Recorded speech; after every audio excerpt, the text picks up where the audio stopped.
Ouverture ce mardi à Abidjan du Forum économique de start-up, incubateurs et investisseurs d'Afrique dénommé African Startup Forum. Cette deuxième édition d'African Startup Forum se tient cette année autour du thème financement et investisseurs pour les start-up en Afrique. Où et comment les trouver? 48 dirigeants qui ont pris part au cours de renforcement de capacité de la MDE Business School en programme for Management Development ont reçu ce week-end leur graduation. Nous y reviendrons tout à l'heure. Et puis nous parlerons également de la célébration du 20e anniversaire du premier pieux de l'église de Jésus-Christ des Saints des derniers jours. Bonsoir et bienvenue à tous à cette édition sur Business 24 Africa. Le forum économique de start-up, incubateurs et investisseurs d'Afrique ou African Startup Forum s'est ouvert ce mardi à l'ESATIC, à l'École supérieure africaine des technologies de l'information et de la communication. Cette deuxième édition de ce rendez-vous continental dédié exclusivement aux start-up se tient pendant 5 jours autour du thème financement et investisseurs pour les start-up en Afrique. Où et comment les trouver?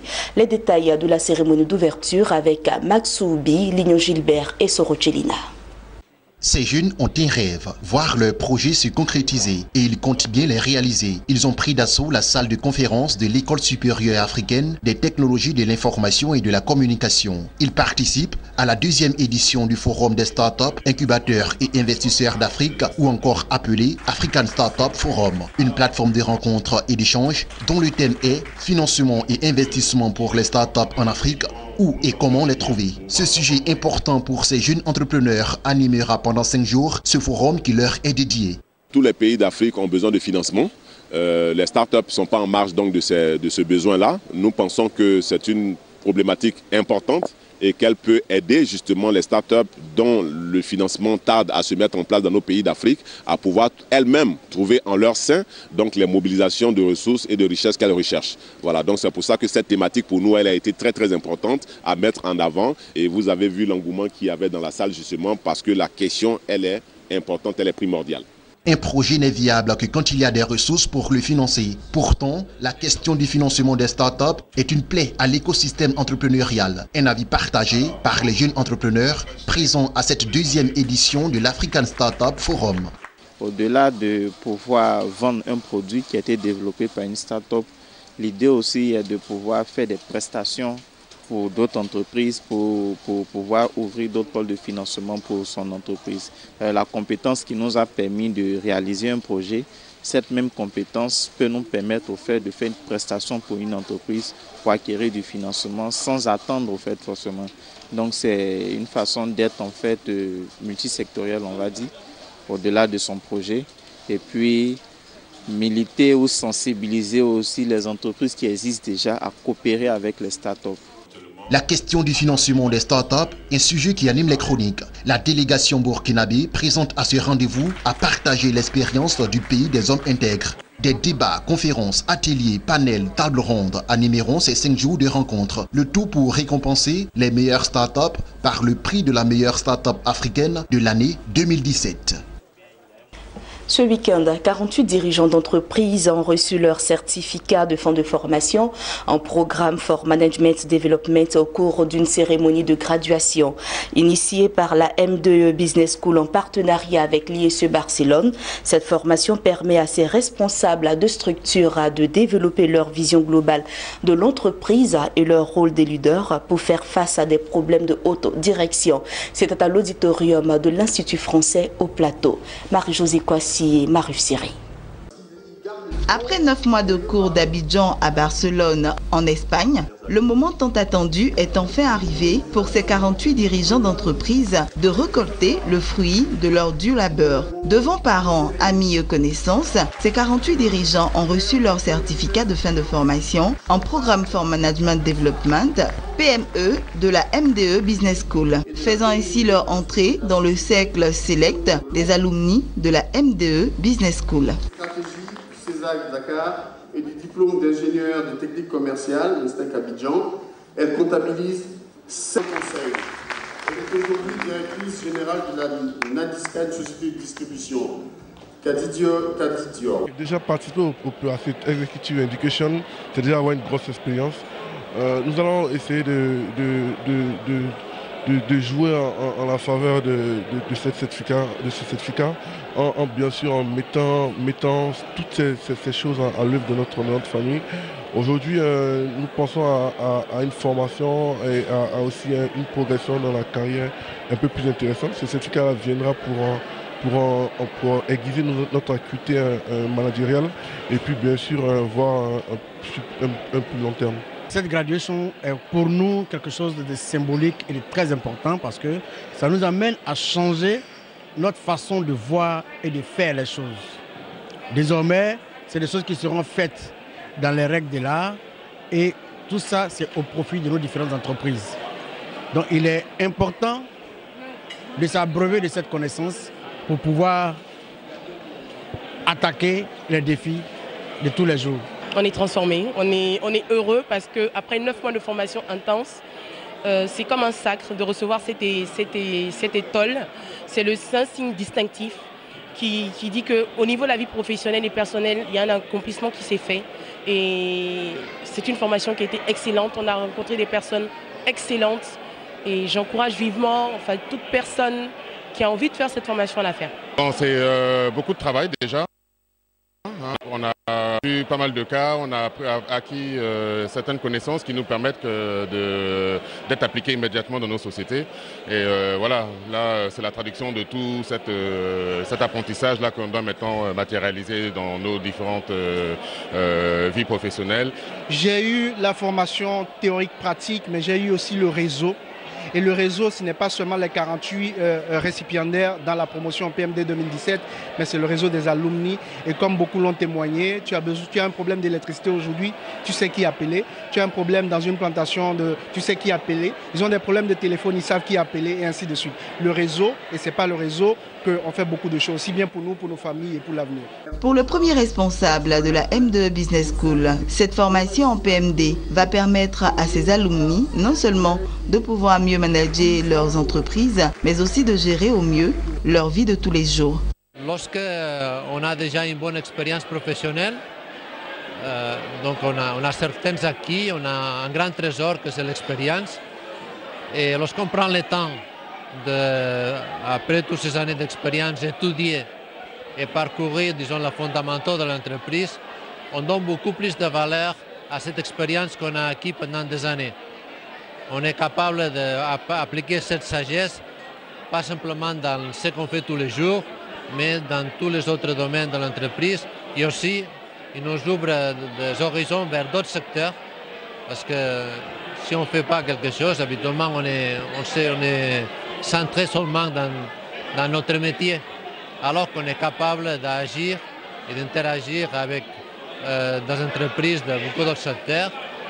On est en mesure aussi d'assumer des responsabilités dans des entreprises d'autres domaines que les nôtres actuellement.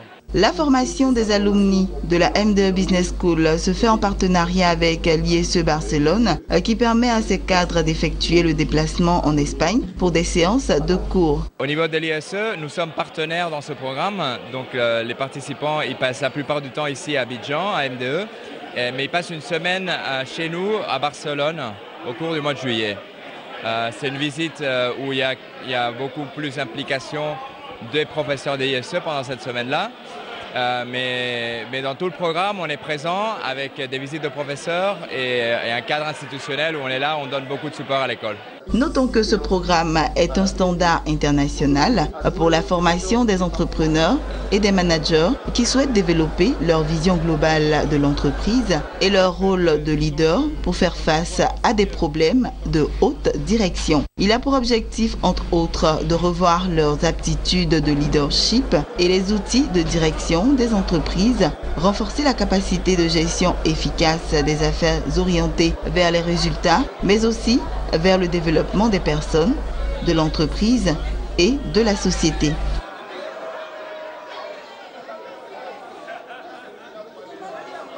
En vue de l'insertion d'un plus grand nombre de jeunes dans le tissu socio-économique, l'Agence Emploi Jeunes bénéficie depuis ce lundi de l'assistance technique de Pôle Emploi et Expertise France. Le lancement officiel de ce partenariat, qui va s'étendre sur une période de 3 ans, a eu pour cadre les locaux de l'Agence Emploi Jeunes de Trècheville. Jérémy Aoré, Sorochelina. Pratiquement 3 semaines après l'obtention de l'appui opérationnel d'Initiative France, la plateforme de financement de l'Agence Emploi Jeunes, l'AEJ peut depuis ce lundi bénéficier de l'assistance technique de Pôle Emploi et Expertise France. La cérémonie de lancement de ce projet a eu pour cadre l'Agence Emploi Jeunes de Treichville, où l'administrateur de la dite structure a expliqué les motivations qui ont sous-tendu la mise en œuvre de ce projet. Pour nous, mener à bien notre politique d'emploi sous-entend de travailler avec ceux qui nous ont déjà dévancés sur ce terrain et qui nous amélioreront à améliorer nos différentes performances. Donc c'est ce qui justifie cela. Et nous avons profité de cadres de collaboration avec l'AFD et le CDD pour mener à bien cette politique-là à travers l'expertise et l'appui de Pôle Emploi. Il s'agit donc d'un programme qui s'inscrit dans le cadre des initiatives de promotion d'insertion professionnelle et d'auto-emploi des jeunes en Côte d'Ivoire. Et l'assistance technique de Pôle Emploi et Expertise France vise le renforcement de son pilotage opérationnel tout en créant un écosystème propice à la réalisation de l'offre de services de l'AEJ. Les enjeux d'emploi sont importants. Tout l'enjeu de l'Agence Emploi Jeunes est de permettre que les demandes et les offres d'emploi puissent se répondre et d'accompagner la jeunesse dans sa recherche d'emploi. Aussi, on est très heureux, à travers ce groupement de 2 opérateurs français, de pouvoir accompagner l'Agence Emploi Jeunes et le ministère et ainsi permettre aux jeunes de faciliter leur insertion. Il y a énormément de projets qui ont réussi en Côte d'Ivoire et je pense qu'on peut aussi s'appuyer sur les exemples de la Côte d'Ivoire pour mettre en place des plans d'action locaux qui soient vraiment porteurs de résultats. Pour le ministre de la Promotion de la Jeunesse, de l'Emploi, des Jeunes et du Service Civique, la Côte d'Ivoire entend mettre l'accent sur la qualité en matière d'emploi des jeunes à travers ce projet qui va s'étendre sur 3 ans. À travers l'AFD et le dispositif CDD, Pôle Emploi et Expertise France vont accompagner l'Agence Emploi Jeunes pendant une période de 3 années à l'effet de pouvoir moderniser et professionnaliser leur accompagnement, l'accompagnement des différents jeunes vers l'insertion. Et c'est vraiment quelque chose de très qualitatif que nous visons ainsi pour faire la différence entre tous les différents dispositifs qui existeraient dans la sous-région. La Côte d'Ivoire ainsi met le pied dans le secteur de la qualité pour accompagner ces jeunes vers des emplois décents, bien calibrés pour leurs différents profils. Les représentants des structures étatiques, des organismes internationaux et de coopération, des chambres consulaires, des établissements financiers, structures de microfinance, ainsi que des organisations professionnelles et de jeunesse ont pris part à cette cérémonie. Et puis une page de religion dans cette édition. Les membres de l'église de Jésus-Christ des Saints des derniers jours étaient en fête le week-end dernier. La communauté célébrait le 20e anniversaire de la création du premier pieu d'Abidjan. Moment de souvenir mais aussi de réjouissance qui a été l'occasion pour les Saints des derniers venus de tout le pays de faire preuve de talents divers pour commémorer ce moment. Marie-Josée Kwasi et Sorochelina.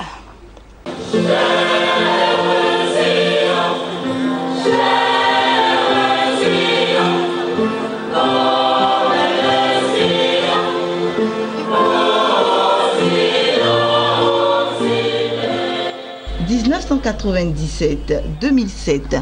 Voici 20 ans que les fidèles de l'église de Jésus-Christ des Saints des derniers jours de Côte d'Ivoire accueillaient leur premier pieu. L'élévation en une organisation plus grande et plus autonome, témoin de la maturité spirituelle des membres de Côte d'Ivoire, avait été un moment de satisfaction pour les saints. 20 ans plus tard, le pays compte plus de 13 pieux, mais l'église veut commémorer l'événement sur des actions de culte, de reconnaissance et de réaffirmation de leur foi en Dieu.